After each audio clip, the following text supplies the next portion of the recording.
नमस्कार, सुभाष अकॅडमीमध्ये आपलं स्वागत आहे. आपण MPSC राज्यसेवा परीक्षा 2023चे इकॉनॉमीचे प्रश्न बघणार आहेत. 15 प्रश्न, त्याचे विश्लेषण आपण बघणार आहे. याआधी आपण 2025 आणि 2024 यांचं इकॉनॉमीचे विश्लेषण बघितलेलं आहे. त्यामध्ये आपण पाहिलं होतं की सोर्स काय वापरायचा आहे. देसले पार्ट 1 आणि देसले पार्ट 2.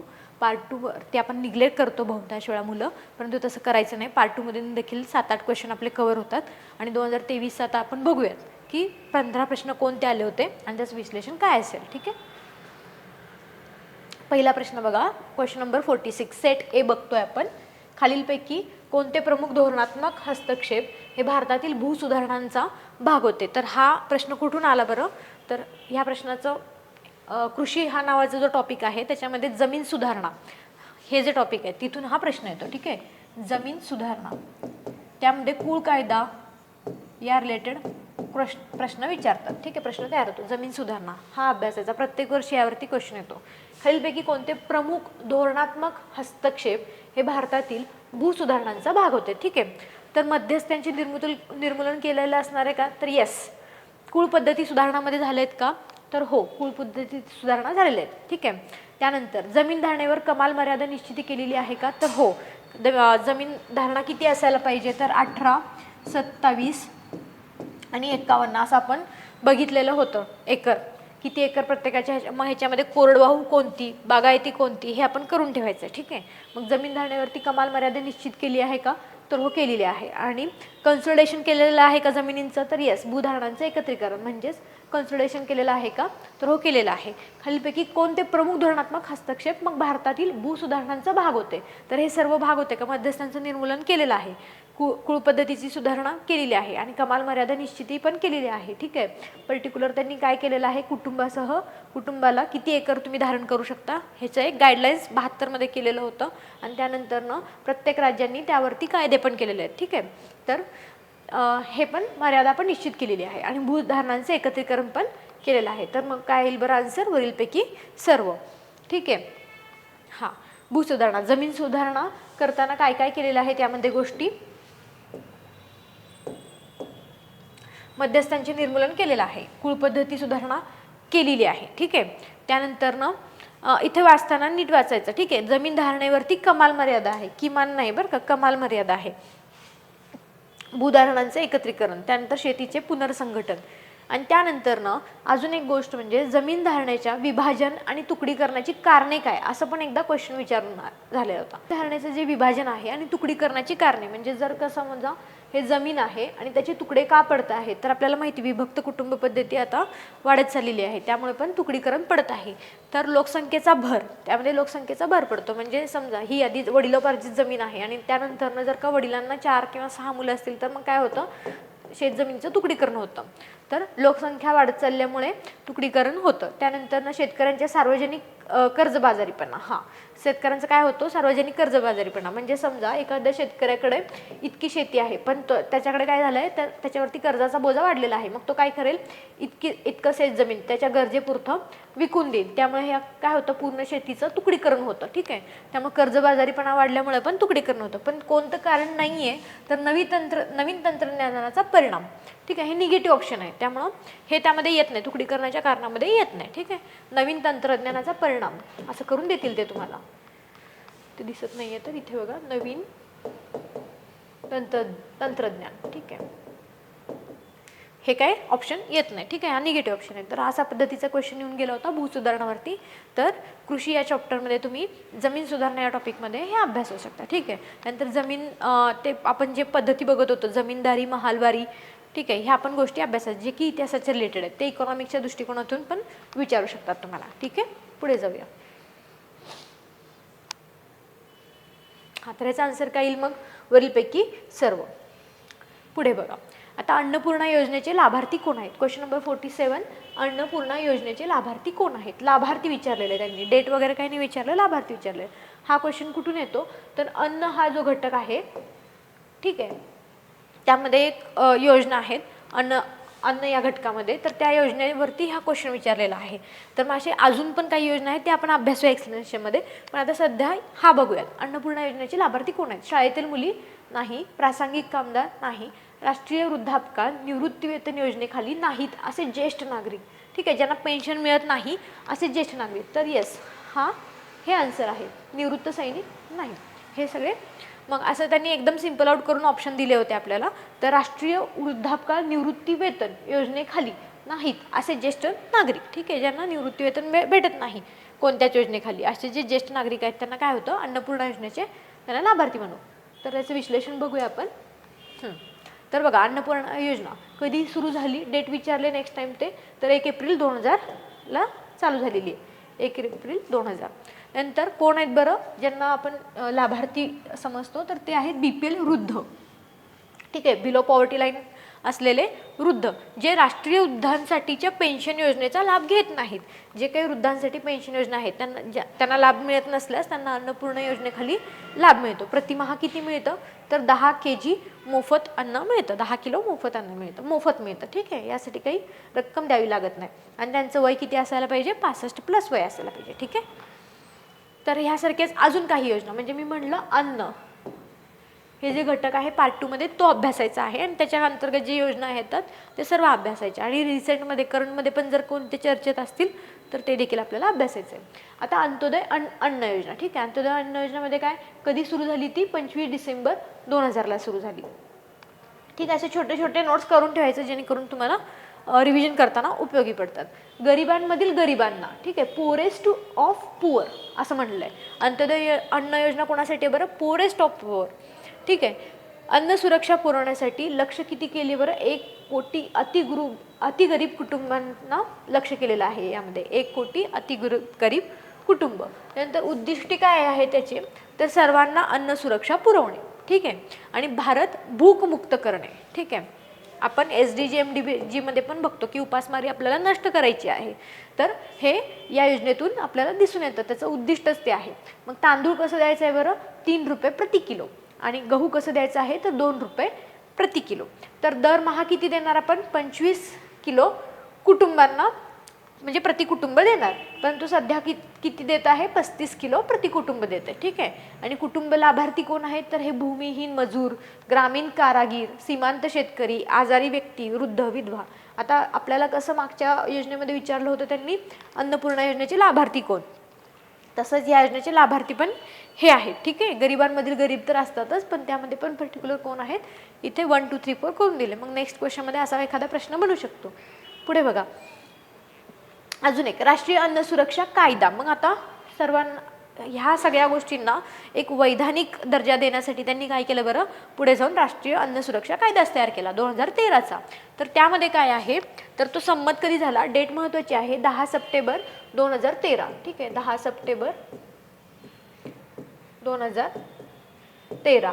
आणि लागू कधी झाला, तर 5 जुलै 2013, म्हणजे पूर्वलक्षी प्रभावाने तो लागू झाला, ठीक आहे. महाराष्ट्रामध्ये कधी लागू झाला, 1 फेब्रुवारी 2014. दिसत नसेल तर बघा, 1 फेब्रुवारी 2014ला महाराष्ट्रामध्ये लागू झाला. म्हणजे प्रत्येक राज्याने काय करायचं आहे, याचा अवलंब करायचा आहे. पोषण योजनांना कायदेशीर अधिष्ठान मिळालं. ह्या कायद्यामुळे काय झालं, जे काही पोषण योजना ऑलरेडी अस्तित्वात होते त्यांना एक कायदेशीर दर्जा मिळाला, त्यांना एक कायदेशीर अधिष्ठान मिळालं. तर मग ते कोणते होते, त्यामध्ये कोणते घटक कव्हर केलेले होते, तर ते बघा, 6 ते 72 महिन्यांच्या बालकांना अंगणवाडीत मोफत पूरक पोषण, ठीक आहे. जे आपण 6 ते 72 महिने आहे ना, म्हणजे 0 ते 6 सोडून द्यायचं का, तर त्यावेळेस काय असतं, बेबीला आपण मिल्क फिडिंग करत असतो, पण त्यानंतर 6 महिन्यापासून ते जवळपास 6 वर्षांपर्यंत म्हणजे 72 महिन्यांपर्यंत त्यांना आपण काय करत आहे, अंगणवाडीत मोफत पूरक पोषण आहार देते, ठीक आहे. तर त्याला पण एक कायदेशीर अधिष्ठान भेटलं. त्यानंतर गरोदर आणि स्तनदा मातांना, ठीक आहे, त्यांना पण मोफत पूरक पोषण आहार देतोय. त्यानंतर 6 ते 14 वयोगट विद्यार्थ्यांना शाळेत आहार देतोय, म्हणजे मिड डे मील स्कीम अंतर्गत आपण जे काही आहार देतोय ते पण ह्याच्या अंतर्गत काय ना, ते कायद्याअंतर्गत येत आहे. इंदिरा गांधी मातृत्व सहयोग योजना, तो आता पुढे जाऊन काय झालाय बरं, प्रधानमंत्री मातृत्व योजना झाले, ठीक आहे. तर याला पण काय आहे, कायदेशीर अनुष्ठान आहे. आरोग्य आणि पोषणासाठी या अंतर्गत आपल्याला काय मिळतं, एक आर्थिक सहाय्य मिळतं, अनुदान मिळतं.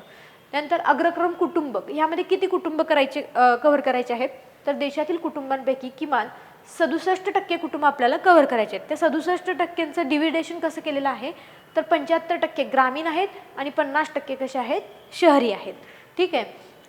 67% कुटुंब म्हणजे किती झाले, जवळपास 81.34 कोटी लोक झाले.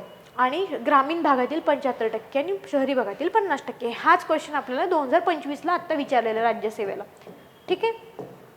त्यामुळं हा अन्न हा जो टॉपिक आहे तोच म्हणते मी की तो चांगला करून ठेवायचा आहे. त्यानंतर तांदूळ 3 रुपये प्रति किलोनं, गहू 2 रुपये प्रति किलोनं आणि भरडधान्य 1 रुपये प्रति किलोनं, म्हणजे टोटल 5 किलो प्रति व्यक्ती प्रति महिना अशा पद्धतीनं आपल्याला ह्या अंतर्गत या कायद्याअंतर्गत द्यायचं आहे. ठीक आहे. हां, आता रिसेंटमध्ये त्यानंतरनं कोणत्या योजना चालू झाले तर ते बघा, प्रधानमंत्री गरीब कल्याण अन्न योजना PMGKAY. आता त्याची डेट बघा 26 मार्च 2020ला. अंत्योदयचे लाभार्थी व अग्रक्रम कुटुंब लाभार्थी हे काय आहेत, ह्यांचं रेशनमध्ये वाढ करण्यात आलेली आहे. ठीक आहे. त्यांना कसं देण्यात येणार आहे आता 5 किलो गहू किंवा तांदूळ प्रति व्यक्ती प्रति महिना. ठीक आहे. जास्तीचे अन्नधान्य मोफतमध्ये द्यायचं तुम्हाला. आणि 1 किलो चना डाळ. ठीक आहे. भरडधान्य आपण मागच्या वेळेस पाहिलं होतं, इथं द्यायचं आहे चना डाळ. ते किती आहे प्रति कुटुंब प्रति माह, आणि हे कसं आहे मोफत आहे. ठीक आहे, मोफत आहे. आणि याच्यामध्ये किती लोकांना लाभ मिळणार आहे तर 80.96 कोटी लोकांना लाभ मिळणार आहे. आणि 1 जानेवारी 2024 पासून पुढील 5 वर्षे देखील हे काय आहे ही योजना कंटिन्यू करणार आहे आणि मोफत अन्नधान्य मिळणार आहे. त्यानंतर कोविडच्या काळामध्ये ही योजना चालू केलेली होती आणि ती आता 2024 नंतर पण सरकार काय करत आहे, कंटिन्यू करत आहे. पुढे बघा, डॉक्टर अब्दुल कलाम अमृत आहार योजना. ठीक आहे. अमृत आहार योजना कुणाचं नाव दिलं आहे ना, माजी राष्ट्रपती डॉक्टर अब्दुल कलाम यांचं नाव दिलेलं आहे. आणि डेट पण सिग्निफिकंट आहे, त्यामुळे लक्षात ठेवा 15 नोव्हेंबर 2015. त्यानंतर आदिवासी भागातील मातांसाठी ही योजना सुरू केलेली आहे. त्या अंतर्गत काय देणार आहेत ते तर 1 वेळचा चौरस आहार देणार आहेत. आणि किती जिल्ह्यां निवडक 16 जिल्ह्यामध्ये ती लागू आहे. ह्यामुळे काय होणार आहे तर IMR आणि MMR म्हणजे आपला इन्फंट मॉर्टॅलिटी रेट आणि जे माता मृत्यू प्रमाण आहे रेट आहे ते कमी करण्यासाठी ही योजना सुरू केलेली आहे. 6 महिन्यांसाठी आपल्याला काय करायचं आहे, गरोदर माताला याच्यामध्ये पूरक पोषण आहार द्यायचा आहे, म्हणजे 1 वेळचा चौरस आहार द्यायचा आहे. त्यामध्ये 3 महिने गरोदरपणात आणि त्यानंतर 3 महिने बाळंतपणानंतर, आणि बालके 7 महिने ते 6 वर्ष. ठीक आहे. आपण म्हणलो होतं 6 महिने ते 72 महिने. ठीक आहे. ह्याच्यामध्ये हे सगळे लाभार्थी त्यामध्ये असणार आहेत. ओके. तर हे सगळे जे आहेत ते अन्न या घटकाचे योजना आहेत. तर त्या बेसिसवरती हा एकदम सिंपल क्वेश्चन होता. लाभार्थी कोण विचारलं होतं, यापुढे जाऊन ते डेट विचारतील किंवा त्या अंतर्गत काय तरतुदी आहेत, किती मोफत अन्न भेटतं किंवा किती रुपयाला प्रति केजी किती रुपये न भेटत आहे हे पण आपल्याला विचारू शकतील. पुढे जाऊया. क्वेश्चन नंबर 48 बघा. आता संतुलित वृद्धी दराचा उद्देश हा असतो संतुलित वृद्धी दर. ठीक आहे. म्हणजेच काय बरं, बॅलन्स्ड ग्रोथ रेट इंग्लिशमध्ये. ठीक आहे. Balanced growth rate. आपण जर ऑप्शन वाचले तर काय समजेल बरं, ह्याच्यामध्ये उत्पन्नाचा वृद्धी दर, उत्पादन वृद्धी दर आणि नैसर्गिक साधन संपत्तीचा वृद्धी दर यांच्यामध्ये समानता. ठीक आहे. आपण जेव्हा आर्थिक विकास, आर्थिक वृद्धी आणि शाश्वत विकास ह्या 3 संकल्पनेचा सांगड घालतो तेव्हा आपल्याला अशा पद्धतीचे प्रश्न एक कॉमन सेन्सवरून सोडवता येतात. तर बघा, उत्पन्नातील वृद्धी दर आणि लोकसंख्या वृद्धी दर यांच्यातील समानता असं आहे का? लोकसंख्या वृद्धी दर आणि उत्पन्नातील वृद्धी दर म्हणजे संतुलित वृद्धी दर आहे का? तर नाही. नैसर्गिक साधन संपत्तीचा वृद्धी दर आणि उत्पन्नातील वृद्धी दर यांच्यातील समानता, हो हे बरोबर वाटू शकतं, पण ह्याच्या फक्त उत्पन्नातील वृद्धी दर म्हणलंय. पुढे बघा, इथे उत्पादन वृद्धी दर देखील म्हणलेलं आहे, म्हणजे हे मोस्ट काय आहे, ॲक्युरेट आहे. नंतर नैसर्गिक साधन संपत्तीचा वृद्धी दर आणि लोकसंख्या वृद्धी दर नाही, या दोघांचा संबंध नाही. पण ह्या दोघांत जर का पाहिलं तर हे पण बरोबर आहे, परंतु मोस्ट उत्पादन वृद्धी दर पण व्यवस्थित व्हायला पाहिजे. उत्पन्न वृद्धी दर आणि नैसर्गिक वृद्धी दर यांच्यामध्ये काय पाहिजे, एक समानता पाहिजे, म्हणजे एक समतोल पाहिजे. त्यालाच म्हणतात बॅलन्स्ड ग्रोथ थेरी. ठीक आहे. Balanced growth theory. आणि ह्याच पेपरमध्ये जवळपास 2 प्रश्न बॅलन्स्ड ग्रोथ थेरीवरती त्यांनी विचारलेले आहेत. ठीक आहे. तर बघूया आपण त्याचं एक्सप्लेनेशन बघूया. हां, संतुलित वृद्धी सिद्धांत. आता क्वेश्चन नंबर 48 आणि क्वेश्चन नंबर 56 दोन्ही क्वेश्चन एकदाच बघूयात म्हणजे आपल्याला अंदाज येईल. मग एक्सप्लेनेशनकडे जाऊया. हां, आता इथे बघा, संतुलित वृद्धी सिद्धांत. ठीक आहे. बॅलन्स्ड ग्रोथ हे काय आहे, सिद्धांत आहे, बॅलन्स्ड ग्रोथ थेरी. त्याच्यामध्ये काय सांगितलेलं आहे, कशामध्ये संतुलनाची गरज आहे, तर उपभोग्य वस्तू आणि औद्योगिक वस्तू. येस, भांडवली वस्तू आणि औद्योगिक वस्तू, बरोबर आहे. कृषी क्षेत्र आणि औद्योगिक क्षेत्र, हो. आणि अर्थव्यवस्थेतील सर्व क्षेत्र, म्हणजे इथे काय दिले त्यांनी 1 2 3 4 करून दिलेलं आहे आणि याच्यामध्ये त्या क्षेत्रांचं नाव घेतलेलं आहे आणि शेवटी काय म्हणलं आहे, अर्थव्यवस्थेतील सर्वच क्षेत्र. तर हो, अर्थव्यवस्थेतील सर्व क्षेत्रांमध्ये बॅलन्स्ड असणं गरजेचं आहे. ठीक आहे, त्यामुळे आन्सर काय येईल बरं, फक्त ड. तर आता आपण जे बघितले 2 प्रश्न त्याचं एक्सप्लेनेशन एकाच ठिकाणी बघूयात. हा, संतुलित वृद्धी सिद्धांत, तर कोण सांगितलं बरं हे, रॅग्नर नर्क्स.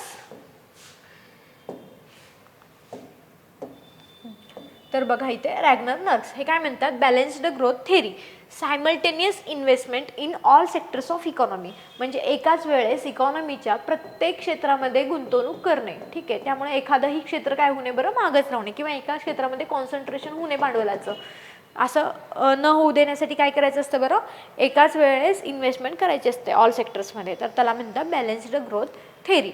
हां, ठीक आहे. त्यानंतर बघा इंटरडिपेंडन्स ऑफ सेक्टर, हे का बरं, याचे कॅरेक्टरिस्टिक्स काय असतात बॅलन्स्ड ग्रोथ थेरीचे, का तर हे बरेच सेक्टर काय असतात, एकमेकांशी रिलेटेड असतात, इंटरडिपेंडंट असतात. नंतर अवॉइडिंग बॉटलनेकनेस, म्हणजे प्रिव्हेंट डिसप्रपोर्शनेट ग्रोथ. हां, बॉटलनेकनेस म्हणजे काय, एखाद्याच समजा क्षेत्रामध्ये आपण जर गुंतवणूक केली किंवा एखाद्या क्षेत्राला आपण जर का फ्री हँड दिलं नैसर्गिक साधन संपत्ती वगैरे वापरण्याचं, तर दुसऱ्या क्षेत्रासाठी तिथे काहीच शिल्लक उरणार नाही आणि एका क्षेत्राचे ग्रोथ होईल. त्यामुळं ग्रोथ कसं होईल, डिसप्रपोर्शनेट ग्रोथ होईल, तर ते आपल्याला प्रिव्हेंट करायचं आहे बॅलन्स ग्रोथ करून. ठीक आहे, इन्क्लुझिव्ह डेव्हलपमेंट, हां, आणि सर्वसमावेशक काय असणार आहे बरं, विकास असणार आहे. हे सगळे काय आहेत, कॅरेक्टर्स आहेत बॅलन्स्ड ग्रोथ थेरीचे. त्यामुळं आपण ऑप्शन चॉईस करताना कसं केलेलं आहे, तर इन्क्लुझिव्ह सगळ्या सेक्टरचं डेव्हलपमेंट व्हायला पाहिजे अशा पद्धतीचं आपण ऑप्शन चॉईस केलेलं आहे. ठीक आहे, आता बघा त्यामुळं आन्सर काय येणार बरं, दोन्हीचं पण बघताना क्वेश्चन नंबर 48चं आणि क्वेश्चन नंबर 56चं. तर इथे तर काय येणार, 56 मध्ये अर्थव्यवस्थेतील सर्व क्षेत्र. ठीक आहे, फक्त ड. आणि त्यानंतर संतुलित वृद्धी दराचा उद्देश काय असणार आहे, उत्पन्नाचा वृद्धी दर, उत्पादन वृद्धी दर आणि नैसर्गिक साधन संपत्तीचा वृद्धी दर यांच्यामधील संबंध. ठीक आहे, पुढे जाऊया. हां, आता नागरीकरण म्हणजे काय, खास करून लोकसंख्या हा जो टॉपिक आहे पार्ट 2 मध्ये दिलेला आहे, त्याच्यामध्ये आपण प्रत्येक गोष्ट करणार आहे. घनता काय आहे किंवा घनतेचे चढता क्रम उतरता क्रम, त्यानंतर बाललिंग गुणोत्तर, त्यानंतर लिंग गुणोत्तर,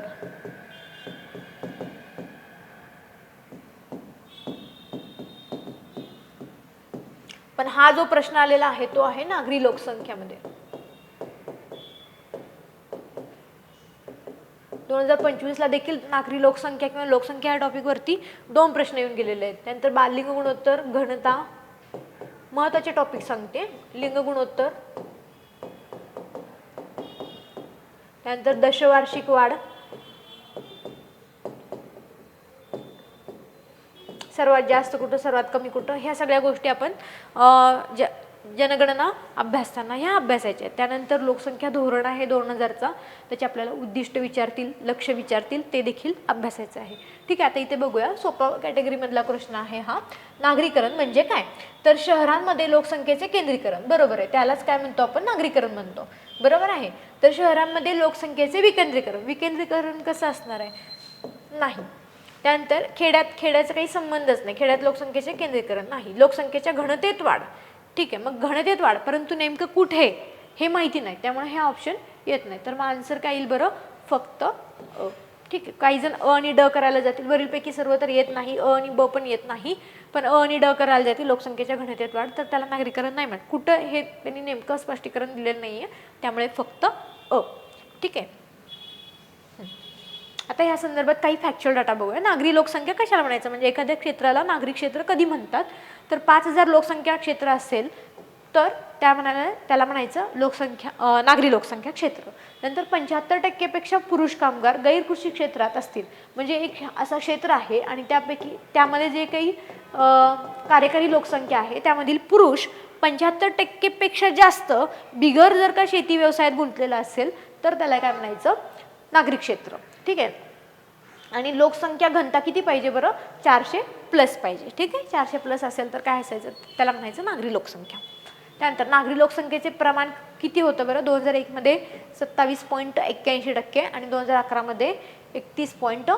14%. ठीक आहे, ही काय झालेली आहे बरं, वाढ झालेली आहे. आणि आता इथून पुढे काय होणार आहे, नागरिक लोकसंख्या वाढतच जाणार आहे. त्यानंतर पहिले 10 जे काय आहेत 10 लाख प्लस लोकसंख्या असलेले ते आपल्याला करून ठेवायचे पहिले 10. ठीक आहे, 10 लाख 10 लाख प्लस म्हणजे आपण काय म्हणतो त्याला,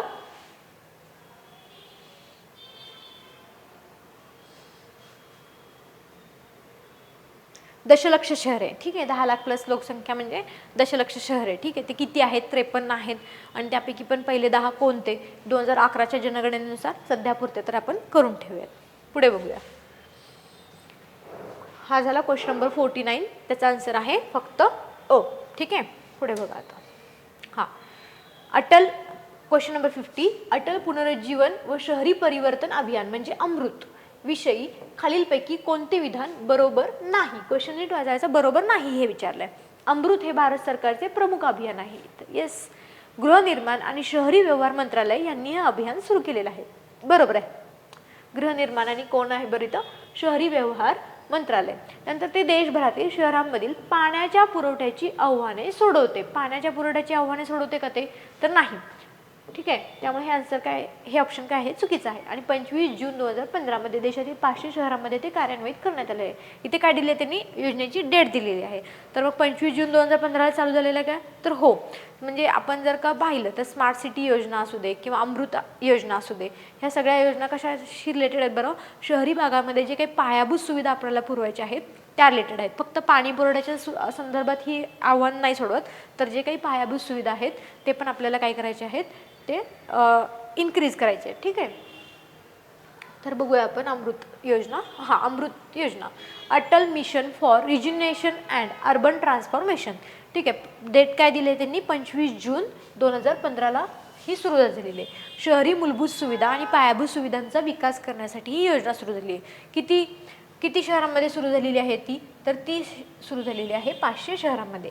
जिथे 1 लाख प्लस लोकसंख्या असेल त्या शहरांमध्ये ही सुरू झालेली आहे. मंत्रालय कोणतं आहे, तर गृहनिर्माण आणि शहरी व्यवहार मंत्रालय. ठीक आहे, आणि केंद्र पुरस्कृत योजना आहे 2015-16 ते 2019-20 असा त्याचा काय आहे बरं, कालावधी देखील विचारतील ते आपल्याला.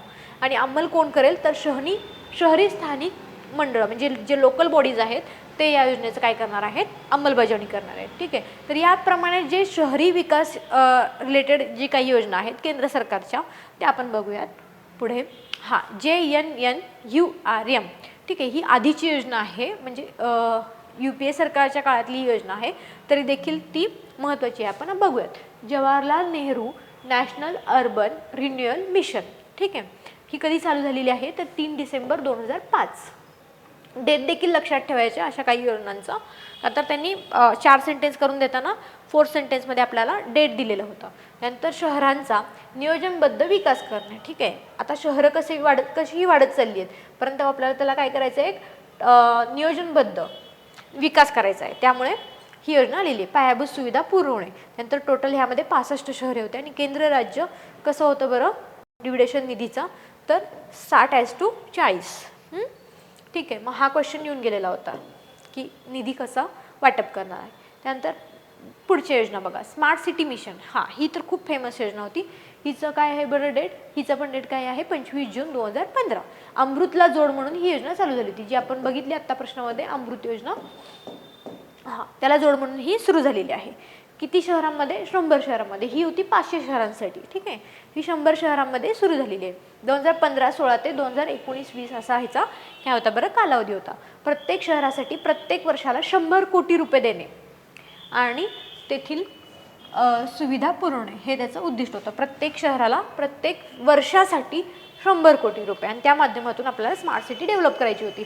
ठीक आहे, महाराष्ट्रामधील असे 8 शहरे होते जे स्मार्ट सिटी योजनेअंतर्गत येत होते. तर ते कोणते असं जर विचारलं तर ते देखील आपण करून ठेवलं पाहिजे. ठीक आहे, तर ते बघा ते कोणते आहेत, कल्याण डोंबिवली, ठाणे, पुणे, पिंपरी चिंचवड, नागपूर, नाशिक, सोलापूर आणि छत्रपती संभाजीनगर. ठीक आहे, हे 8 शहरे आहेत जे की स्मार्ट सिटी मिशनमध्ये येत होते.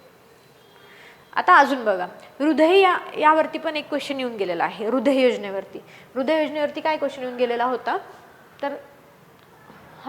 तर शहराची जर का सांस्कृतिक मूल्य जपायची असेल तर खालीलपैकी कोणती योजना ही त्यासाठी आहे असं विचारलेलं होतं. ठीक आहे, तर heritage city development and augmentation योजना. ठीक आहे, नावातच दिलेलं आहे त्यांनी. एच म्हणजे काय, हेरिटेज.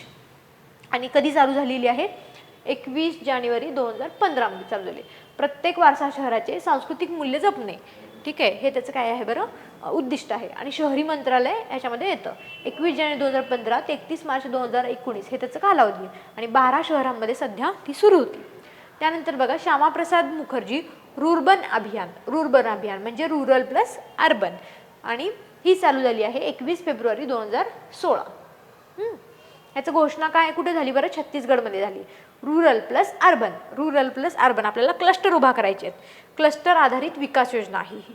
ग्रामीण आत्मा आणि शहरी सुविधा, रुर्बन त्यालाच म्हणतोय आपण की ग्रामीण आत्मा असायला पाहिजे आणि शहरी सुविधा यांचं कॉम्बिनेशन असायला पाहिजे, त्यालाच रुरल क्लस्टर आपण म्हणतो. आणि क्लस्टरची निवड कोण करणार बरं, तर राज्य शासन करणार. आणि लक्ष किती आहे, तर 300 क्लस्टर निवड करून त्यांचं काय करायचं आहे, डेव्हलपमेंट करायचं आहे. त्यामध्ये श्यामाप्रसाद मुखर्जी रुर्बन अभियान. तर हे झाले सगळे शहरी विकास योजनेशी रिलेटेड काही योजना आहेत, ते तुम्ही केले पाहिजे व्यवस्थित. ठीक आहे, पुढे जाऊया आता. तर मग याचा आन्सर काय येईल बरं, तर काय बरोबर नाही असं विचारले तर ते देशभरातील शहरामध्ये पाण्याच्या पुरवठ्याची आव्हाने सोडते. फक्त इतकंच नाहीये, तर सर्व पायाभूत सुविधांचा विकास करणे हे त्याचं उद्दिष्ट आहे. ठीक आहे, पुढे जाऊया. Question number 51. जेव्हा एखाद्या कुटुंबाचा वंचितता गुणांक -% किंवा त्यापेक्षा अधिक असतो त्यावेळी ते कुटुंब अनेक अंगांनी बहुमित दरिद्री मानले जाते. ठीक आहे, दारिद्र्य हा जो टॉपिक आहे तो खूप म्हणजे खूप वेळा ह्याच्यावरती क्वेश्चन येतो. PYQ खूप आहे त्याच्यावरती. आणि त्यामध्ये देखील आपल्याला मल्टी डायमेन्शनल पॉवर्टी इंडेक्स या टॉपिकमध्ये जर अभ्यासलं तर ह्या क्वेश्चनचं आन्सर येऊ शकतं. तर काय आहे बरं, जेव्हा एखाद्या कुटुंबाचा वंचितता गुणांक म्हणजे डेप्रिवेशन रेट किती असणार आहे, 33.3% असेल किंवा त्यापेक्षा अधिक असेल तर त्यावेळी आपण त्याला काय म्हणतो, बहुआयामी दारिद्र्य म्हणतो. ठीक आहे, तर ते त्याचे डायमेन्शन पण बघूयात. आणि बाकी पण म्हणजे 20 ते 33% असताना कसं असतं, तर ते असुरक्षित गट असतं. नंतर 33% पेक्षा जास्त तेच विचारलेलं आपल्याला त्यांनी, बहुआयामी दारिद्र्य असतं. आणि जर का 50% पेक्षा जास्त असेल तर त्याला म्हणतात तीव्र बहुआयामी दारिद्र्य. ठीक आहे, म्हणजे मल्टी डायमेन्शनल पॉवर्टी इंडेक्स हे अभ्यासताना ह्याचं आन्सर निघतं. तर MPI. ठीक आहे, 1997 मध्ये HDI मध्ये याला इंट्रोड्यूस करताना नाव काय होतं, तर ह्युमन पॉवर्टी इंडेक्स HPI होतं. ठीक आहे, पण 2010 मध्ये HPI ऐवजी त्याचं काय झालं बरं, MPI झाला. ठीक आहे, आणि ते कोण मेजर करतं, UNDP प्लस OPHI ही संस्था मोजते. काय, MPI. उत्पन्नाच्या विचारात घेतात का, नाही तर संपत्ती विचारात घेतात. ठीक आहे, उत्पन्न विचारात घेत नाही तर संपत्ती विचारात घेतात. ठीक आहे, त्याचे 3 बघा आयाम कोणते, तर आरोग्य, शिक्षण आणि राहणीमान. ठीक आहे, आरोग्यामध्ये पण काय, पोषण आणि बालमृत्यू दर. शिक्षण म्हणजे काय, तर शालेय शिक्षण वर्ष आणि शाळेतील पटनोंदणी. त्यानंतर राहणीमानामध्ये काय, तर वीज पुरवठा, पिण्याचे पाणी, स्वच्छता, फरशी, घर, इंधन आणि मालमत्ता. ठीक आहे, हे त्याचे आयाम आहेत. हे पण करून ठेवायचे, नेक्स्ट टाइम जर का क्वेश्चन आला तर ह्याच्यावरती येऊ शकतो. ठीक आहे, आणि रिसेंटमध्ये पण जर काही भारताचा MPI किती आहे याचा जर अहवाल आलेला असेल करंटमध्ये तर तो देखील करून ठेवायचा किंवा लिहून ठेवायचा त्या ठिकाणी. तर मग ह्याचा आन्सर काय येईल बरं, 33.3% पेक्षा जास्त असेल तर बहुआयामी दारिद्र्य म्हणतो. पुढे बघा, क्वेश्चन नंबर 52. जुलै 1991 पासून अर्थव्यवस्थेतील पुरवठा बाजू सुधारण्यासाठी व्यापक उदारीकरणाचे उपाय लागू केले जात आहेत. यातील अधिक महत्त्वाचे आहेत डॅश डॅश. ठीक आहे, काय आहेत, 1991ला काय झालं बरं, तर अर्थव्यवस्थेमध्ये सुधारणा झाल्या, मोठ्या प्रमाणात सुधारणा झाल्या. ठीक आहे, त्यावेळेसचे अर्थमंत्री किंवा त्यावेळेसचे पंतप्रधान PV नरसिंहराव आणि आपले माननीय माजी पंतप्रधान जे त्यावेळेस अर्थमंत्री होते मनमोहन सिंग यांनी खूप मोठ्या प्रमाणात सुधारणा केलेल्या होत्या. ठीक आहे, मग त्या सुधारणा पुरवठा बाजू या संदर्भाने कोणत्या आहेत ते आपल्याला लक्षात घ्यायचं. ठीक आहे, तर बघा, व्यापार आणि भांडवल प्रवाह सुधारणा आहे का, तर येस. त्यानंतर औद्योगिक विनियंत्रण असेल का, येस. निर्गुंतवणूक आणि सार्वजनिक उद्योग सुधारणा असेल का, तर येस. आणि वित्तीय क्षेत्र सुधारणा असेल का, तर हो.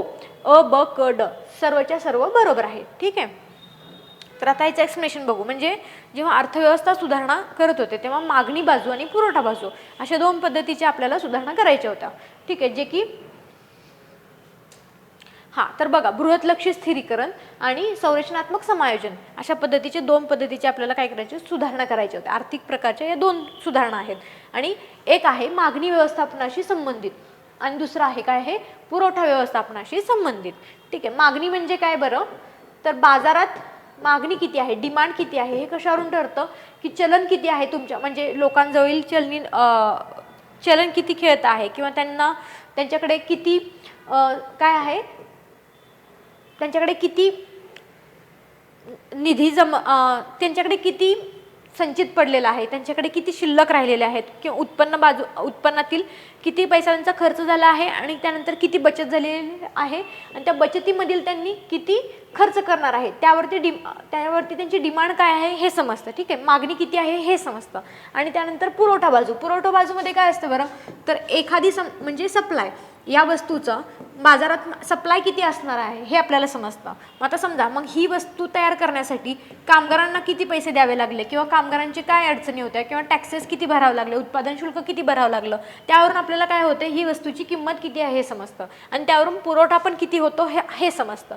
मग पुरवठा व्यवस्थापनाशी संबंधित काही गोष्टी असतात आणि मागणी व्यवस्थापनाशी संबंधित काही गोष्टी असतात. तर ते बघा, बृहतलक्षी स्थिरीकरण. ठीक आहे, मॅक्रो इकॉनॉमिक स्टॅबिलायझेशन, चलनवाढ नियंत्रण. ठीक आहे, चलन जर नियंत्रण केलं तर आपल्याला चलन जर का नियंत्रित केलं तर लोकांजवळ पैसा किती असणार आहे किंवा त्याचं व्याजदर किती असणार आहे हे इथं चलनवाढमध्ये आपण ठरवू शकतो. त्यानंतर व्यवहार तोल समायोजन. ठीक आहे, बॅलन्स्ड असायला पाहिजे.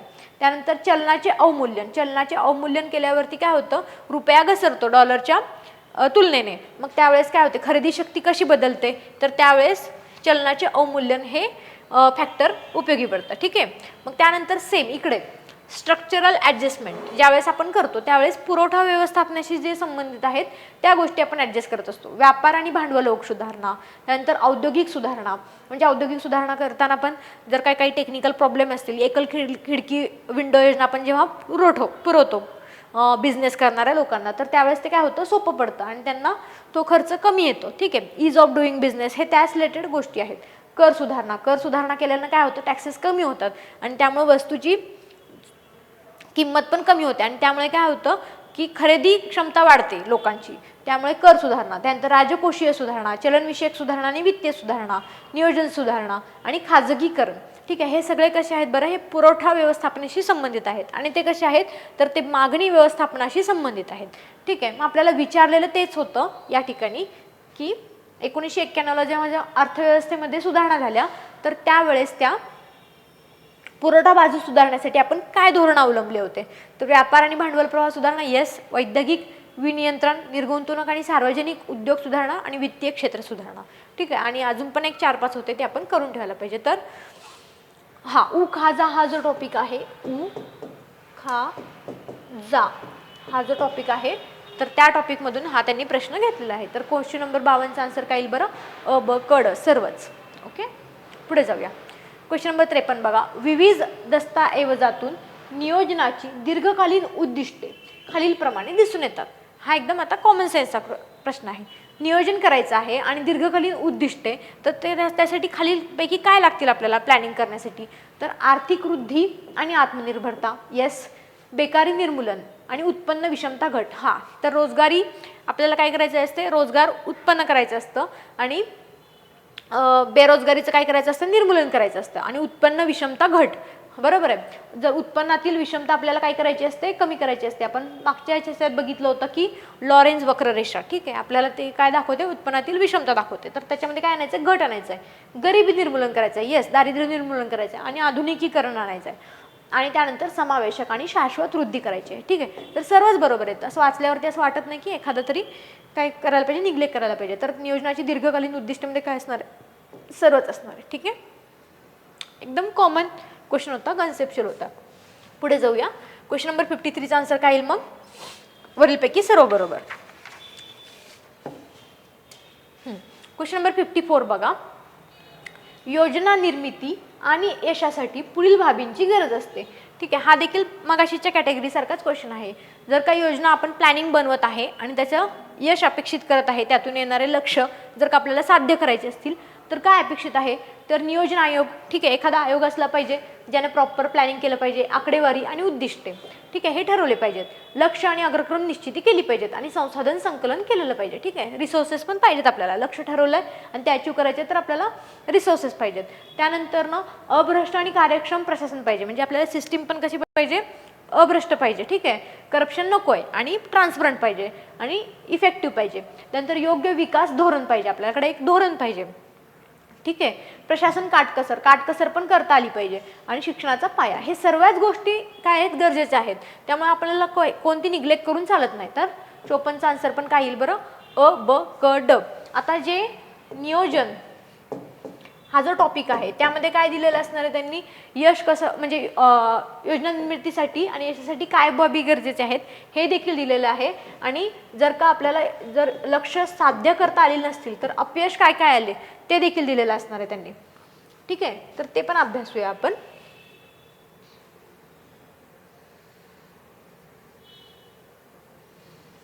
हा, योजना निर्मिती यशासाठी गरजेच्या बाबी. ठीक आहे, हे सर्व आहेतच आणि त्यानंतर हे आपण प्रश्नातच बघितलं.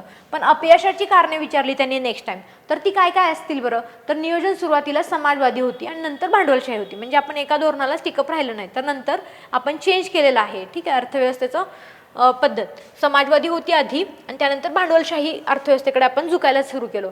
नंतर अधिक भौतिक भांडवलात गुंतवणूक केली आणि त्यानंतर काय केलं आपण, मानवी भांडवलात गुंतवणूक केली. जसं उखाजा आपण म्हणजे जुलै 1991 नंतर जसं नवीन अर्थव्यवस्थेकडे झुकलो त्यानंतर आपण काय केलं, मानवी भांडवलामध्ये गुंतवणूक केली, आधी भौतिक भांडवलात केली होती.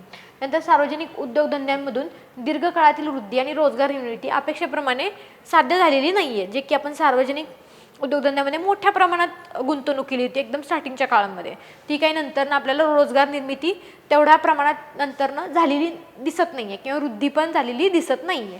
ठीक आहे, उत्पादन यंत्रणेत बदल केलेला नाहीये. आपण जी टेक्नॉलॉजी म्हणतो ना, तंत्रज्ञान, ते उत्पादन यंत्रणेमध्ये फास्ट बदल केलेला नाहीये आणि त्यामुळेच काय झालं, उत्पादन आणि शिक्षण यामध्ये पण आपल्याला समन्वयाचा अभाव दिसून आला. ठीक आहे, म्हणजे आपल्या इंडस्ट्रीला लागत आहे एक गोष्ट आणि आपण शिक्षण देतोय शिक्षण संस्थेमध्ये, टेक्निकल शिक्षण संस्थेमध्ये वेगळी, त्यामुळे ह्यांच्यामध्ये काय घालता आलेलं नाही, आपल्याला सांगड घालता आलं नाही आणि ते कुठंतरी नियोजनाचं अपयशाचं कारण बनत आहे. ठीक आहे, तर कारणे जर विचारली आणि त्या पुढच्या वेळेस त्यांनी 1 2 3 4 करून दिलं तर हे कारणे आपल्याला टिक करायचे. ठीक आहे, तर नियोजन टॉपिक अभ्यासताना कन्सेप्च्युअल पण एखादा प्रश्न आला तर तो सोप्या कॅटेगरीमध्ये जातो, परंतु त्याच्या पुढे जाऊन ते काय विचारतील याचा देखील अभ्यास आपण करून ठेवला पाहिजे.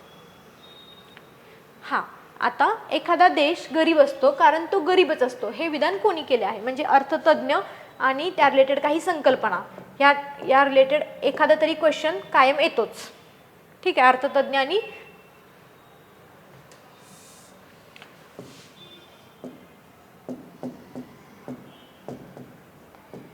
संकल्पना. ठीक आहे, मग कोणत्या टॉपिकमध्ये असं जर का संकल्पना भेटत असतील तर ते काय करायचं, त्याचे एक शॉर्ट नोट करायचे आणि तिथं लिहून टाकायचं. ठीक आहे, नाहीतर किमान PYQ जरी तुम्ही अभ्यासले, राज्यसेवा मेन्सला खूप वेळा विचारून झालेले आहेत आतापर्यंत, तर त्यातील देखील PYQ घेऊन अभ्यासले तरी आपल्याला ह्याचं आन्सर मिळतं. ठीक आहे, तर ते कोण आहेत, एखादा देश गरीब असतो कारण तो गरीबच असतो हे विधान करणारे कोण आहेत, तर रॅग्नर नर्स आहेत. हा, रॅग्नर नर्स काय म्हणतात, एखादा देश गरीब असतो कारण तो गरीबच असतो. त्यांनी एक गरिबीचे दुष्टचक्र ही संकल्पना दिली आहे, गरिबीचे दुष्टचक्र. त्याच्यामध्ये काय म्हणतात, तर विकसनशील देशांमध्ये कमी उत्पन्न आणि कमी उत्पादकता पातळी एकमेकांना मजबूत करतात आणि देशाला गरिबीच्या स्थितीत अडकवतात. हा, तर ह्या दोन गोष्टी आहेत की विकसनशील देशामध्ये कमी उत्पन्न आणि कमी उत्पादन पातळी ह्या गोष्टी काय करतात, एकमेकांना मजबूत करतात आणि त्या देशाला काय करतात, त्याच साखळीमध्ये अडकवून ठेवतात. त्यामुळे एका विशिष्ट लिमिटच्या पलीकडे तो देश ग्रोथ करू शकत नाही आणि गरिबीचे दुष्टचक्र कायम चालूच राहतं. ठीक आहे, हे कोणी दिली संकल्पना, ही रॅग्नर नर्स यांनी दिली. ठीक आहे, तर मग ह्याचा आन्सर काय येईल, एखादा देश गरीब असतो कारण तो गरीबच असतो, रॅग्नर nurse. Okay, question number 55, option number 2. हां, हे आपण आधीच बघितलं होतं की बॅलन्स्ड ग्रोथ थेरी. ठीक आहे, पुढे बघा, शुम्पीटर यांच्या मते विकास म्हणजे काय आणि वृद्धी म्हणजे काय. स्थितिशील स्थितीत खंडित आणि उत्स्फूर्त बदल होय. ठीक आहे, तर बरोबर आहे. आणि वृद्धी म्हणजे काय, तर क्रमशः आणि स्थिर दीर्घकालीन बदल जो हळूवार बचत आणि लोकसंख्या वाढीमुळे होतो. तर हे देखील विधान बरोबर आहे. तर शुम्पीटरचं म्हणणं काय आहे ते बघूया आपण. हा, आर्थिक विकास म्हणजे काय म्हणतात ते, तर स्थितिशील स्थितीत खंडित आणि उत्स्फूर्त बदल होय, म्हणजे डिस्कंटिन्युअस आणि spontaneous change in stationery state.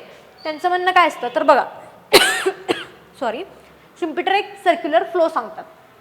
ठीक आहे, याच्यामध्ये काहीच बदल होत नसतो. म्हणजे अर्थव्यवस्था जेव्हा चालत असते यामध्ये काहीच बदल होत नसतं. ते म्हणतात इन्व्हेस्टमेंट होतं, त्यानंतर लोक काय करतात, खरेदी करतात, आणि त्यानंतर पुन्हा बचत होते, आणि त्यानंतर पुन्हा इन्व्हेस्टमेंट होतं. ठीक आहे, हे इक्विलिब्रियममध्ये चालत असतं. परंतु ह्याला जर ब्रेक करायचं असेल तर एक गोष्ट असते, ती म्हणजे इनोव्हेशन. ठीक आहे, इनोव्हेशन हीच काय करू शकते, ह्या सर्क्युलर फ्लोला ब्रेक करू शकते. म्हणजे इनोव्हेशन ब्रेक्स दिस फ्लो. ह्या इक्विलिब्रियम सर्क्युलर फ्लोला कोण ब्रेक करू शकतं, तर innovation. In circular flow all economic activities are repetitive and follow the same routine. त्यांना काय म्हणायचं शुम्पीटरला, की या सर्क्युलर फ्लोमध्ये जे काही इकॉनॉमिक ॲक्टिव्हिटी आहेत ते काय होत असतात, कंटिन्युअसली एकाच रुटीनमध्ये कॅरी फॉरवर्ड होत असतात. ठीक आहे, परंतु ह्याला ब्रेक करायला इनोव्हेशनची गरज असते. मग समजा सेम वेजेस, सेम प्रॉफिट आणि सेम इंटरेस्ट आपल्याला त्या इकॉनॉमिक फ्लोमध्ये भेटतो. No increase in investment, no increase in employment. पण जर का ह्या सर्क्युलर फ्लोला ब्रेक करायचं असेल तर इनोव्हेशनची गरज असते. म्हणजेच काय, आता आपण समजा नोकियाचं उत्पादन होत होतं आणि लोक खरेदी करत होते, पण त्याला तो कसा होता, चायना मॉडेल किंवा बटनाचा मोबाईल असतो. तर त्याला ब्रेक करायचं असेल तर त्यानंतर आला स्क्रीन टच. ठीक आहे, आणि त्यामधून काय झालं बरं, पुन्हा ही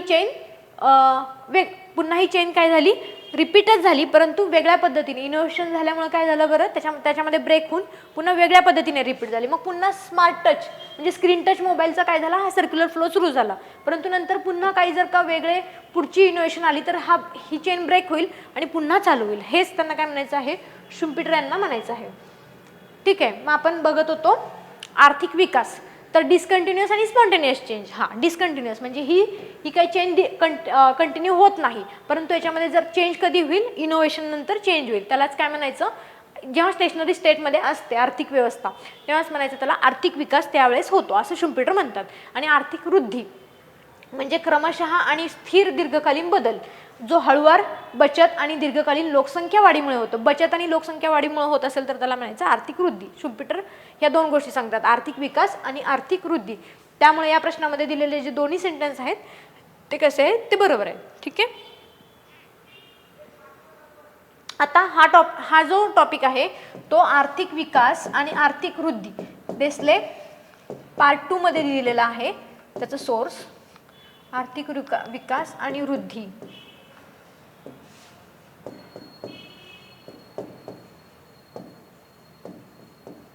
ठीक आहे, हा पूर्ण टॉपिक वाचला की एक अंदाज येऊन जातो की शुम्पीटरनंच म्हणलं आहे का. हे जरी तुम्हाला माहित नसलं तर विकास म्हणजे ही संकल्पना आहे का किंवा वृद्धी म्हणजे ही संकल्पना आहे का, ह्याचा एक अंदाज लागून जातो. ठीक आहे, कॉमन सेन्स डेव्हलप होतं त्यामुळे.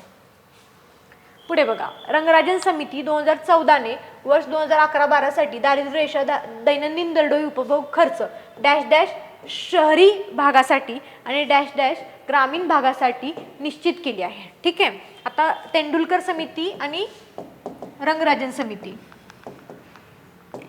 तेंडुलकर आणि रंगराजन या समित्यांचे जे काही रेकमेंडेशन्स आहेत आणि जे काही त्यांनी कॅलरीजच्या बाबतीत किंवा खर्चाच्या बाबतीत जे काही आकडेवारी दिली आहे ती तोंड पाठ पाहिजे. ठीक आहे, आयोग प्रत्येक वेळेस विचारतो आणि खूप सोप्या कॅटेगरीमधला हा क्वेश्चन असतो, त्यामुळे हे करून ठेवायचं. तर ह्याचा आन्सर काय, 47 रुपये आणि 32 रुपये. कधी कधी काय करतात, 32 आणि 47च ही आकडेवारी असते, पण आपण काय करतो, इथे जर 32 आणि 47 दिलं असतं तर इथे चौथ्या ऑप्शनमध्ये तर हे पण काही जण न बघता मारून जातात. तर काय होतं, 47 रुपये शहरी भागासाठी आणि 32 रुपये ग्रामीण भागासाठी. ह्या गोष्टी आपण लक्षात ठेवून अनुक्रमे विचारलेला असेल तर त्या गोष्टी लक्षात ठेवून आन्सर टिक केलं पाहिजे. पण आता आपण विश्लेषणामध्ये रंगराजन समिती एकदम डिटेलमध्ये बघूयात का, तर तुमचा त्यावरती जर नेक्स्ट टाइम प्रश्न आला तर चुकायला नको. हा, दारिद्र्य हा टॉपिकमध्ये हा प्रश्न कव्हर होतो. रंगराजन समिती खूपच महत्त्वाची, 5 स्टार करून घ्यायला. तेंडुलकर समिती आणि रंगराजन समिती. नेमणूक कधी झाली, डेट बघा 24 मे 2012 आणि अहवाल सादर केला त्यांनी 30 जून 2014. सदस्य कोण कोण होते ते बघा, महेंद्र देव, के सुंदरम, महेश व्यास आणि के एल दत्ता. ठीक आहे. आपल्याला नेक्स्ट टाइम जर रंगराजन समितीबद्दल डिटेलमध्ये प्रश्न विचारला तर ह्या आकडेवारीवरती पण प्रश्न विचारतील, ते दारिद्र्य सोडून. त्यानंतर दारिद्र्य टोपलीमध्ये त्यांनी काय काय सांगितलं होतं, तर अन्न तर होतंच, त्यानंतर 4 आवश्यक घटक होते. 4 आवश्यक घटक कोणते, तर शिक्षण, कपडे, निवारा आणि वाहन खर्च. ठीक आहे. शिक्षण, कपडे, निवारा आणि वाहन खर्च आणि इतर घटक हे सगळे त्यांनी दारिद्र्य टोपलीमध्ये समाविष्ट केलेले होते. त्यानंतर पुढे बघा, रंगराजन समितीची आकडेवारी 5 स्टार. ठीक आहे. ही खूप महत्त्वाची, इम्पॉर्टंट आहे, व्हेरी व्हेरी इम्पॉर्टंट, का तर ह्याच्यावरतीच आपल्याला क्वेश्चन आलेला आहे, नेक्स्ट टाइम पण येऊ शकतो. तो 2009-10 आणि 2011-12ची आकडेवारी आपल्याला इथे लक्षात घ्यायची. तर दारिद्र्य रेषा बघा त्यांनी रुपयामध्ये सांगितलं, ग्रामीण आणि शहरी किती होती, 801 आणि इथं किती आहे, 1198. ठीक आहे. आणि इथं किती आहे, 972 आणि 1407 रुपये. पण आपल्याला काय विचारलेलं होतं त्यांनी इथे बघा प्रश्नामध्ये, हा दैनंदिन विचारलेलं होतं, इथे लक्ष द्यायचं. ठीक आहे. मासिक विचारलेलं आहे की दैनंदिन विचारलेलं आहे, हे आहे महिनाभराचं. आणि जर दैनंदिन विचारलं तर 32 रुपये होतात. हे आहे 1407 महिनाभराचं शहरी भागासाठी आणि 47 रुपये दैनंदिन होतात. ठीक आहे, शहरी भागासाठी. त्यानंतर दारिद्र्य विचारलेलं असेल तर किती असेल बरं पर्सेंटेजमध्ये, इथे बघा 38.2 एकूणमध्ये आणि 29.5%. 29.5 तर खूपच वेळा विचारले. आणि कोटीमध्ये विचारले तर 45.5 कोटी, 36.3 कोटी. ठीक आहे. दारिद्र्य रेषेखाली लोकसंख्या विचारला आणि त्यांनी जर का उतरता क्रम लावा किंवा चढता क्रम लावा असं जर विचारलं तर बघा 5 नंबरला महाराष्ट्र आहे, हे तर कायमच लक्षात ठेवायचं. ठीक आहे. आणि 1 नंबरला कोण होतं, Uttar Pradesh, 2 number Bihar, 3 number Madhya Pradesh, 4 number पश्चिम बंगाल आणि 5 नंबर महाराष्ट्र. आणि जर प्रमाण विचारलं, दोन्ही गोष्टी वेगवेगळ्या आहेत. लोकसंख्या कोटीमध्ये म्हणजे संख्येमध्ये विचारलं तर तसा पद्धतीचा क्रम येतो. आणि जर प्रमाण म्हणजे पर्सेंटेजमध्ये जर विचारलं तर छत्तीसगड, मणिपूर, ओरिसा असा क्रम येतो. ठीक आहे. हा, त्यांनी एक संकल्पना डेव्हलप केली होती, म्हणजे त्यांनी कसं मोजलं होतं आकडेवारी दारिद्र्याची, तर MMRP या पद्धतीने मोजलेलं होतं. MMRP म्हणजे मॉडिफाईड फिक्स्ड रिकॉल पिरियड. ठीक आहे. एका कुटुंबातील व्यक्तीच्या प्रतिमाह खर्च, म्हणजे आता ते कॅल्क्युलेट कसं करायचं बघा, एक 30 दिवसाचं असतं, एक असतं 365 दिवस आणि एक आहे 7 दिवस. 30 दिवसामध्ये काय बरं, एका कुटुंबातील व्यक्तीचा प्रतिमाह खर्च, एकंदरीत किती खर्च होतो एका कुटुंबातील एका व्यक्तीचा. ठीक आहे. त्यानंतर वर्षभरातून लागणाऱ्या 5 वस्तू, 365 मध्ये काय येतात, 5 वस्तू येतात. तर ते 5 वस्तू कोणते, तर कपडे, चप्पल, टिकाऊ वस्तू, शिक्षण आणि आरोग्य. ठीक आहे, हे 5 वस्तू. आणि त्यानंतर मॉडिफाईड मिक्स्ड, फिक्स्ड झालं इथं, मॉडिफाईड मिक्स्ड पाहिजे, MMRP. त्यानंतर कपडे, चप्पल, टिकाऊ वस्तू, शिक्षण आणि आरोग्य. नंतर 7 दिवसामध्ये लागणाऱ्या वस्तूंवरती होणारा खर्च, तर 7 दिवसामध्ये लागणारे कोणते वस्तू असतील बरं, ते तेल, अंडी, मांस, मासे, भाज्या, फळे, मसाले, पान, तंबाखू वगैरे. ठीक आहे. हे कधी लागत असतात, 7 दिवसात. तर हे सगळे पकडून जर का कॅल्क्युलेट केलं तर त्याला म्हणायचं MMRP, modified mixed record period. तर रंगराजन समितीनं या पद्धतीने काय केलं होतं बरं, कॅल्क्युलेट केलेलं होतं दारिद्र्य. ठीक आहे. तर हे एवढ्या सगळ्या गोष्टी तुम्हाला माहित पाहिजे. सेम तेंडुलकर समितीच्या बाबतीत पण ह्या गोष्टी माहिती पाहिजेत. पुढे जाऊया. हा, मग क्वेश्चन नंबर 58चा आन्सर काय येईल बरं, 47 रुपये आणि 32 रुपये. ठीक आहे. 2014 मध्ये शासनाने वित्तीय समावेशनासाठी खालीलपैकी कोणती योजना अंमलात आणली. ठीक आहे. वित्तीय समावेशन. ठीक आहे. निश्चलीकरण योजना नाही. त्यांनी काय म्हणलं होतं, डिमॉनिटायझेशनचा उद्देश काय म्हणलं होतं, काळा पैसा संपवण्यासाठी म्हणलं होतं. त्यामुळं वित्तीय समावेशनासाठी हे येत नाही. त्यानंतर संपत्ती विवरण योजना नाही.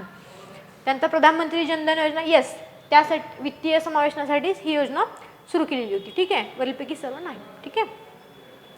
प्रधानमंत्री जनधन योजना एकदम प्रॉमिनंट योजना आहे आणि याचे एकदम बारीक डिटेल्स करून ठेवायचे आहेत तुम्हाला. ठीक आहे. आता पार्ट 2 मध्ये वित्तीय समावेशन हा जो टॉपिक आहे त्यामध्ये जायचं, DBT वगैरे हे सगळ्या योजना करायच्या. ठीक आहे.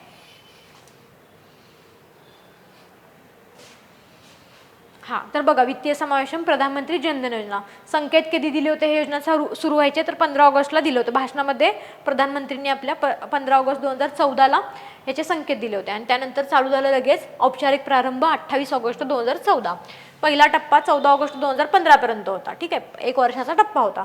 दुसरा टप्पा 15 ऑगस्ट 2015 ते 14 ऑगस्ट 2018 पर्यंत होता आणि तिसरा टप्पा 15 ऑगस्ट 2018 नंतर सुरू झालेला आहे. आणि ह्याचा उद्देशच काय होता तर प्रत्येक कुटुंबापेक्षा आपल्याला कुठं पोहोचायचं आहे, प्रत्येक प्रौढापर्यंत पोहोचायचं आहे, हे तिसऱ्या टप्प्याचं उद्दिष्ट होतं. त्यानंतर बघा जनधन योजनेचे 6 आधारस्तंभ आहेत, हे आपल्याला विचारतील 1 2 3 4 करून. तर वैश्विक बँकिंग पोहोच, बँक खाते निर्माण करणे, वित्तीय साक्षरता कार्यक्रम, पत हमी निधी, सूक्ष्म विमा आणि असंघटित क्षेत्रातील पेन्शन योजना. आता त्यामध्ये पण बघा असंघटित क्षेत्रातील पेन्शन योजनेमध्ये बघा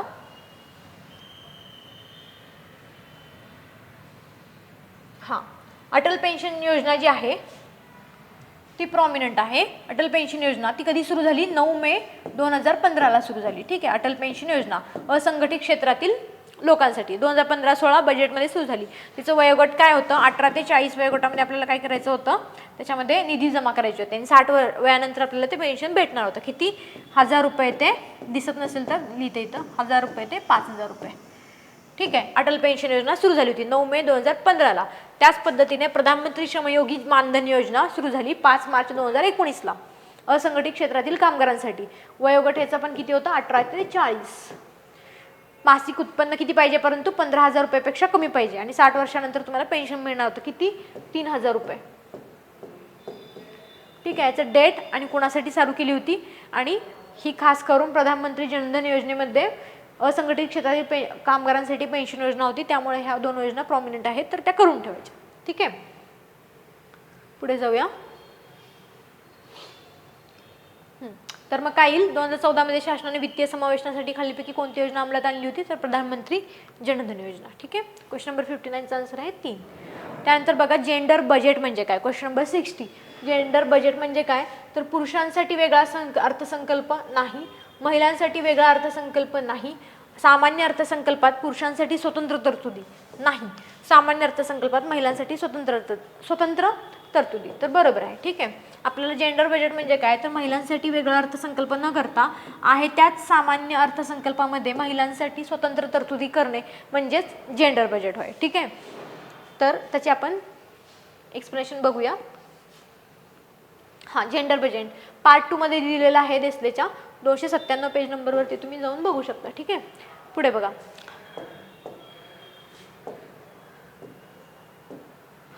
जेंडर बजेट शासनाच्या धोरण निर्मितीच्या प्रत्येक टप्प्यात लिंग आधारित दृष्टिकोन ठेवणे म्हणजेच काय बरं, जेंडर बजेट होय, ठीक आहे. सामान्य अर्थसंकल्पात महिलांसाठी स्वतंत्र तरतुदी, सामान्य अर्थसंकल्पातच महिलांसाठी स्वतंत्र अर्थतरतुदी करणे म्हणजे जेंडर बजेट.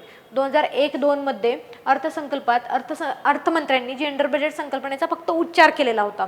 त्यानंतर 2004 मध्ये काय झालं, सर्व मंत्रालय आणि विभागांना जेंडर बजेटिंग कक्ष स्थापन करण्याची सूचना केलेली होती, ठीक आहे. त्यानंतर बघा 2004-5 मध्ये जेंडर बजेट तत्व राबवणारे पहिले राज्य कोणते होते, तर ओडिसा होते. तत्व राबवणारे पहिले राज्य कोणते होते, ओडिसा होते.